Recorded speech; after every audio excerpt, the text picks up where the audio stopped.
শুভ দুপুর, good afternoon বন্ধুরা। দেখো কথাটা ওদিকে ভিডিও এমন হয় না, ভয়ের চোটে কথাও জড়িয়ে যাচ্ছে আজকাল। এই দেখো ভাত, কাঁচা লঙ্কা, এই যে পোনা মাছের পটল আলু দিয়ে ঝোল, ওই 500-600 কেজির, জিরে দিয়ে, আদা বাটা দিয়ে, টমেটো দিয়ে। এটা হচ্ছে চিংড়ি পটল, আলু পটল, গরম মশলা আদা রসুন দিয়ে চিংড়ি কষা মতনই করেছি, পটল দিয়ে ঝোল করিনি। আর এটা আমের টক, তবে আমের টকটা আজকের না বন্ধুরা, আমের টকটা আগের।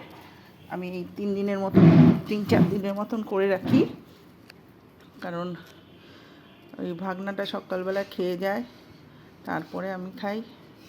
এই চলো খাওয়া শুরু করে দিই। আমি না মাছ নামিয়ে নিয়েই খাবো, কেন বলো তো? আমি যদি এতটা তরকারি না খাই, নষ্ট করার তো কোনো মানে হয় না বলো। আমি খুব একটা বেশি তরকারি পাতি খাই না।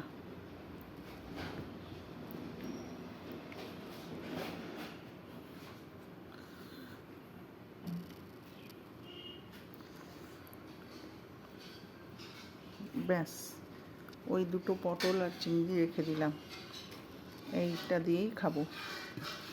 শুরু করে দিলাম। সবার আজকে খাওয়া হয়ে গেছে, এটা একদম আমার কাছে গ্যারান্টি। কারণ আমার শরীর ভালো না, আর খেতে ইচ্ছা করছে না। রান্না করতে করতে অনেক কাজকর্ম আমি করি, ছোট বড়, তাই অনেকটা লেট।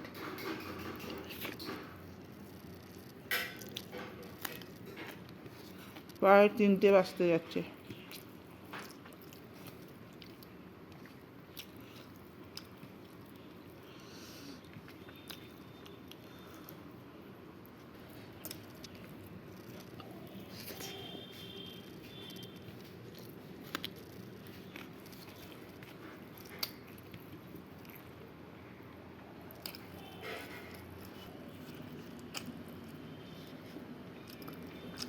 এই চিংড়ি দিয়ে শেষ হলো।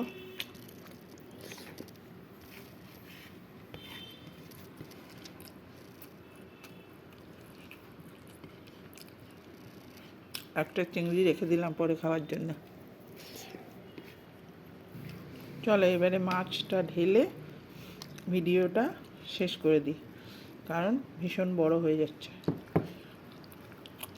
এই যে মাছের ঝোল দেখতে পাচ্ছ, এই যে লাজার মাছটা নিয়েছি।